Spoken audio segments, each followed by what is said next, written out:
If you take lighting showrooms out of the mix, lighting just becomes a commodity.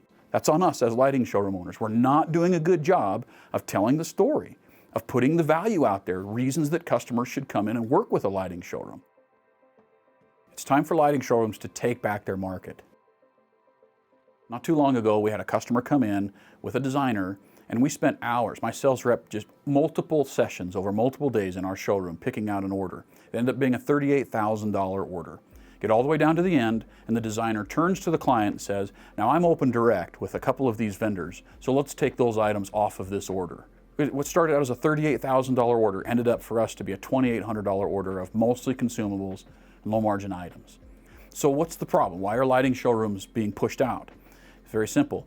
You know, we paid a research firm thousands of dollars to come in and bring in dozens upon dozens of people for focus groups. Consumers are driving right past lighting showrooms because they assume that lighting showrooms are too expensive and they only have designery, niche-y stuff and that they can't afford it. Some of the focus group members, when we told them that they could save 22% versus just going to the average big box store, and then they said, well, okay, we get the expertise as well. We get to come in and there's more fixtures that we get to experience.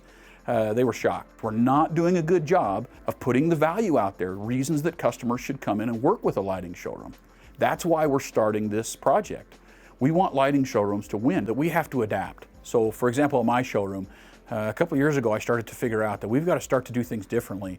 And specifically, I feel like that we need to do a better job of telling our story as lighting showrooms out to the end consumer and out to the market. We need to do a better job of marketing ourselves because right now we're not doing a good job. And we tried a ton of stuff, and frankly, most of it failed. Most of it didn't work. It didn't, when we were tracking it, and I'm a tracking geek, I like to know what works and what doesn't. As we were tracking it, most of it wasn't producing a positive return on investment.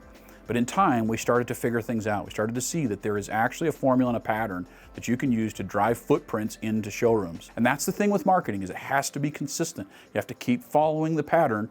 What we're doing here is taking everything we've learned, all of that, we're bundling it together and we're giving it to lighting showrooms. Lighting people are crazy busy, especially, I mean, we know how it is. Owners or operators of lighting showrooms, we spend all day long meeting with customers, keeping the showroom up to date, and then as soon as the door is shut and it's the closing hour, then our second shift begins. And that's when we have time to do the paperwork, and we have to do all of that.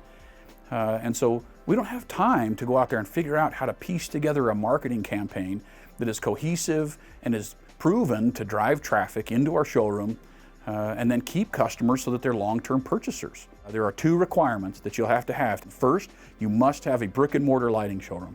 If you don't have a brick and mortar, you don't qualify. Second, you can't be doing more than $10 million worth of sales online. I want showrooms to win, and that's really what this boils down to. I don't like the way that the world looks without lighting showrooms in it.